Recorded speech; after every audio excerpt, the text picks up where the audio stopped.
Summerwind, a casa que devorou uma família. Se alguém te oferecesse uma mansão isolada no meio de uma floresta, à beira de um lago escuro, por um preço tão baixo que parece um erro, você aceitaria? Ou perceberia que algumas casas não estão à venda? Estão tentando se livrar de qualquer um que entre, porque dentro delas existe algo que nunca foi embora, algo que não dorme, não esquece e não perdoa. Foi exatamente isso que aconteceu com a família que entrou na Summerwind Mansion. Uma casa que não apenas assombra, ela consome lentamente, até que não reste nada além de silêncio, loucura e destruição. No norte de Wisconsin existe uma região onde o vento nunca para completamente. Ele atravessa as árvores como um sussurro constante. Um som que parece distante, mas nunca desaparece. Como se a própria floresta estivesse tentando avisar quem se aproxima. Mas ninguém entende. Ninguém nunca entende até ser tarde demais. E no meio dessa paisagem, existe uma casa grande demais para estar vazia, antiga demais para ser ignorada e errada demais para ser explicada. Summerwind não parecia apenas abandonada. Ela parecia esquecida de propósito, como se o mundo tivesse decidido que era melhor não olhar para ela. De longe ela era apenas uma construção deteriorada, madeira desgastada, janelas escuras. Mas quando alguém se aproximava, algo mudava. O ar ficava mais pesado, o silêncio mais denso, como se o ambiente estivesse sendo comprimido. Como se algo invisível ocupasse espaço demais ali dentro. E havia algo nas janelas que incomodava. Elas não refletiam corretamente, não mostravam o que deveriam mostrar. Pareciam absorver a luz em vez de devolvê-la. Como olhos que observam sem piscar, antes mesmo de qualquer família viver ali, a casa já carregava histórias, relatos fragmentados, sempre contados em voz baixa, sempre acompanhados de desconforto, como se falar sobre aquilo fosse perigoso, como se lembrar fosse um erro. E entre essas histórias havia um nome que nunca desaparecia: Jonathan Carver. Um homem que teria vivido ali décadas antes, isolado, distante de qualquer contato humano. Alguém que permaneceu tempo demais dentro daquela casa, tempo suficiente para perceber coisas que ninguém deveria perceber. Alguns diziam que ele morreu ali, outros que desapareceu. Mas havia um detalhe em comum em todas as versões. Algo havia mudado nele antes do fim. Algo que não podia ser explicado. Algo que parecia ter ficado na casa depois que ele se foi.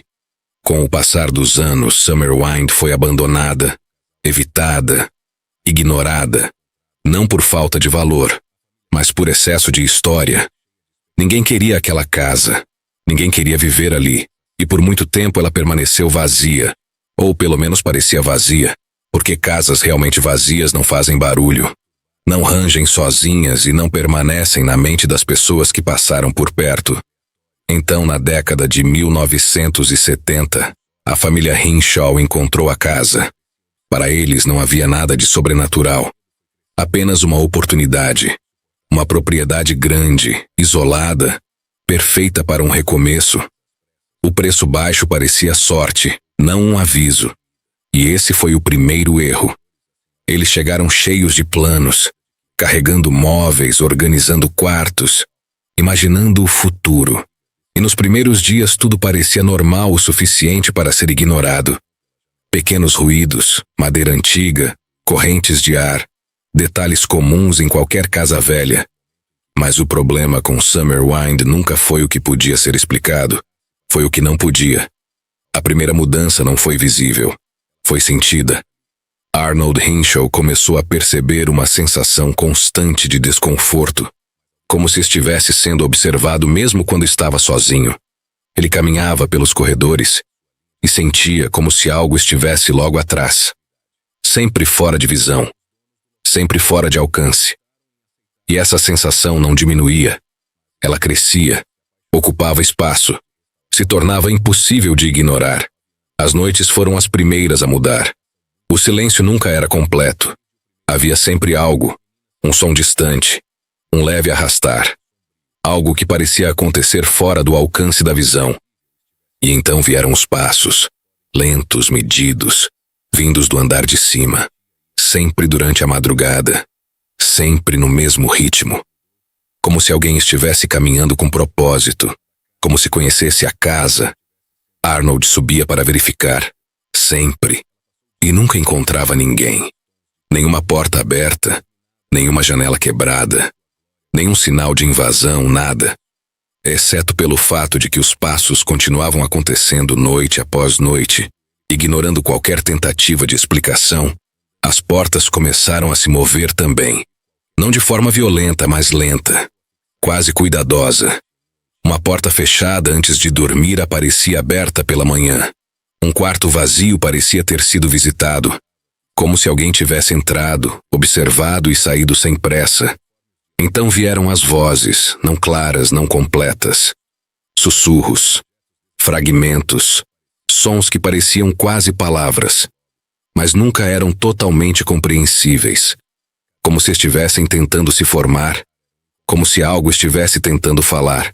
E o mais perturbador era que pareciam reagir à presença da família, como se soubessem que não estavam mais sozinhas. Cada membro começou a sentir de forma diferente, mas todos sentiram. A casa não estava vazia, e nunca esteve. Arnold foi o primeiro a mudar de verdade. O comportamento dele se alterou lentamente. Ele se tornava mais irritado, mais tenso, mais desconfiado, como se estivesse sempre esperando algo acontecer. E com o tempo isso evoluiu para paranoia, medo constante, uma sensação de ameaça que não podia ser explicada. Ele começou a evitar certos cômodos, depois certos horários, depois partes inteiras da casa, como se soubesse que havia lugares onde não deveria estar. Mas a casa não respeitava limites, porque não havia limites. Objetos começaram a mudar de lugar sem explicação. Coisas desapareciam e reapareciam em locais impossíveis. Móveis apresentavam sinais de terem sido movidos durante a noite, mesmo quando ninguém havia saído do quarto. E os sussurros ficaram mais frequentes, mais próximos, mais intensos. Já não pareciam aleatórios. Havia ritmo, repetição, como se algo estivesse tentando se comunicar ou ser entendido. E em algumas noites, no silêncio absoluto da floresta, dava para jurar que havia alguém chamando, não alto, não claramente, mas o suficiente para atravessar o limite entre imaginação e realidade. Foi então que a casa revelou algo que não podia mais ser ignorado. Um espaço escondido, um compartimento que não aparecia em nenhuma planta. Um quarto oculto dentro da estrutura da casa, como se tivesse sido mantido fora da vista por um motivo, e dentro dele havia documentos antigos, papéis envelhecidos, registros incompletos, e o nome novamente, Jonathan Carver, como um eco que nunca desaparecia, como uma presença que se recusava a ser esquecida. As anotações eram desconexas, frases interrompidas, trechos escritos às pressas, como se ele estivesse tentando registrar algo antes que fosse tarde demais, como se soubesse que não teria tempo. Depois disso, Arnold não era mais o mesmo. A mudança foi completa, como se algo tivesse quebrado dentro dele. Ele se isolava, falava sozinho, reagia a coisas que ninguém mais via, olhava para pontos vazios como se estivesse ouvindo, respondendo, interagindo com algo invisível. A família começou a perceber que não era apenas a casa. Algo estava acontecendo com ele, algo profundo, algo irreversível. O medo deixou de ser sobre barulhos e se tornou sobre o que estava acontecendo com a mente dele. Porque a casa não estava apenas sendo habitada, ela estava habitando de volta. Depois disso não havia mais como fingir que era apenas uma casa antiga, porque o que estava acontecendo dentro da Summerwind Mansion já não seguia nenhuma lógica comum. Arnold não apenas sentia a presença. Ele começou a reagir a ela como se fosse real, como se estivesse ali o tempo todo, como se existisse alguém dividindo aquele espaço com a família. Alguém que não podia ser visto, mas que podia ser sentido, ouvido e de alguma forma perturbadora compreendido. Ele passava horas olhando para pontos específicos da casa, principalmente os corredores mais escuros e as escadas que levavam ao andar de cima, como se estivesse esperando algo aparecer, como se estivesse ouvindo algo que ninguém mais conseguia ouvir. E em alguns momentos ele respondia, murmurava frases curtas, quase inaudíveis, como se estivesse tendo uma conversa que só fazia sentido para ele, como se não estivesse mais sozinho dentro da própria mente. O isolamento dele aumentou rapidamente. Ele evitava a família, evitava sair de casa e, ao mesmo tempo, parecia incapaz de se afastar daquele lugar, como se algo o prendesse ali, não com força física, mas com algo muito mais profundo, algo que não deixava espaço para escolha. As noites se tornaram insuportáveis. Os passos no andar de cima não apenas continuaram, eles se tornaram mais pesados, mais claros, como se quem quer que estivesse caminhando já não se importasse em se esconder, como se quisesse ser ouvido, como se estivesse anunciando sua presença, e o padrão começou a mudar. Não eram mais apenas caminhadas sem destino. Havia momentos em que os passos paravam exatamente acima dos quartos, como se alguém estivesse parado ali, imóvel, ouvindo, observando, esperando, e então vinham os ruídos nas paredes, leves batidas, arranhões sutis, como se algo estivesse se movendo por dentro da estrutura da casa, como se as próprias paredes estivessem sendo usadas como passagem, como se não houvesse limites físicos para o que quer que estivesse ali. A família começou a dormir cada vez menos. O medo deixou de ser pontual e se tornou constante. Não havia mais momentos de paz. Não havia mais sensação de segurança. A casa inteira parecia ocupada por algo que não podia ser evitado. E então vieram as aparições, não claras, não completas, mas suficientes para destruir qualquer tentativa de racionalização. Sombras que não correspondiam a objetos, formas que pareciam se mover no limite da visão, figuras que desapareciam no momento em que alguém tentava focar nelas, como se estivessem sempre um passo fora da realidade, sempre no limite entre existir e não existir. E em uma dessas noites, um dos membros da família afirmou ter visto algo mais definido. Uma silhueta parada no corredor, imóvel, observando, alta demais, escura demais, silenciosa demais. E o mais perturbador não foi a aparência. Foi a sensação, a certeza absoluta de que aquilo estava consciente, de que aquilo sabia que estava sendo visto, de que aquilo não tinha intenção alguma de ir embora. Depois disso, o medo deixou de ser uma possibilidade e se tornou uma certeza. Algo estava dentro da casa, algo que não era humano e que não seguia regras humanas.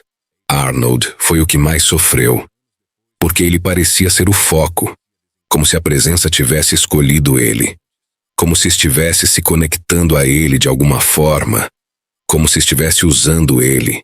Ele começou a falar sobre coisas que não faziam sentido, sobre histórias que ninguém havia contado, sobre detalhes da casa que ele não teria como conhecer, como se estivesse acessando algo que não era dele, como se memórias que não pertenciam a ele estivessem sendo colocadas dentro da mente dele. E entre essas falas, um nome continuava surgindo repetidamente: Jonathan Carver, como se nunca tivesse ido embora, como se ainda estivesse ali, como se a casa fosse mais dele do que de qualquer outra pessoa. A família percebeu que não podia continuar ali. Mas sair não era simples. Havia algo que dificultava, algo que criava uma sensação constante de hesitação, de dúvida, como se a própria decisão de ir embora fosse sendo enfraquecida, como se a casa estivesse resistindo, como se não quisesse perder o que havia conquistado. E quando finalmente começaram a considerar seriamente abandonar tudo, os acontecimentos se intensificaram de forma abrupta, como se aquilo tivesse percebido. como se estivesse reagindo. Portas começaram a bater com mais força. Objetos caíam sem motivo. Os sussurros deixaram de ser sutis e passaram a surgir mais próximos, mais claros, ainda incompreensíveis, mas inegavelmente presentes, e o ambiente se tornou quase insuportável. Como se o ar estivesse carregado demais, como se respirar dentro daquela casa exigisse esforço, como se cada segundo ali fosse um erro. Foi nesse ponto que Arnold teve o colapso definitivo. A mente dele simplesmente não suportou. Ele já não distinguia o que era real do que não era. Já não conseguia manter uma linha de pensamento coerente. Reagia a estímulos invisíveis. Falava com algo que ninguém mais podia ver. E em um momento que marcou o fim de tudo, ele entrou em um estado de pânico extremo, afirmando que não estavam sozinhos, que nunca estiveram, que algo estava dentro das paredes observando, esperando, e que agora não tinha mais motivo para se esconder. Pouco tempo depois ele foi retirado da casa e internado, completamente quebrado. A família, devastada, abandonou Summerwind, deixando para trás móveis, objetos, memórias, como se qualquer coisa ligada àquele lugar fosse perigosa demais para levar, como se o simples ato de lembrar já fosse arriscado. E a casa ficou vazia novamente, mas não por muito tempo, porque lugares como aquele nunca permanecem realmente vazios. Eles apenas aguardam em silêncio, aguardam no escuro, aguardam até que alguém cometa o erro de entrar novamente. E o mais perturbador é que a história não terminou ali, porque anos depois, antes de desaparecer quase completamente, a mansão foi consumida por um incêndio misterioso. Um fogo que destruiu a estrutura, reduziu tudo a cinzas, mas não apagou o que estava ligado àquele lugar. Porque casas assim não dependem de paredes para existir. Elas permanecem na memória, nos relatos, na sensação inexplicável de que algo ainda está lá, esperando, observando e talvez chamando. Se você chegou até aqui, então já sentiu. Tem algo diferente nessas histórias. Algo que fica na mente mesmo depois que o vídeo acaba. E se você quer levar um pedaço desse universo sombrio com você, o link está na descrição. Entra lá e escolhe o seu antes que acabe, porque assim como as histórias que contamos aqui, algumas coisas simplesmente desaparecem. E se você quer continuar explorando os mistérios mais perturbadores do mundo real, já se inscreve no canal News Web Doc, ativa o sino e não perde os próximos vídeos. Deixa seu like para fortalecer o canal. E comenta aqui embaixo qual caso você quer ver no próximo episódio. Sua sugestão pode virar o próximo mergulho no desconhecido. Obrigado por assistir até o final. E lembre-se, algumas histórias não terminam quando o vídeo acaba. Elas continuam esperando.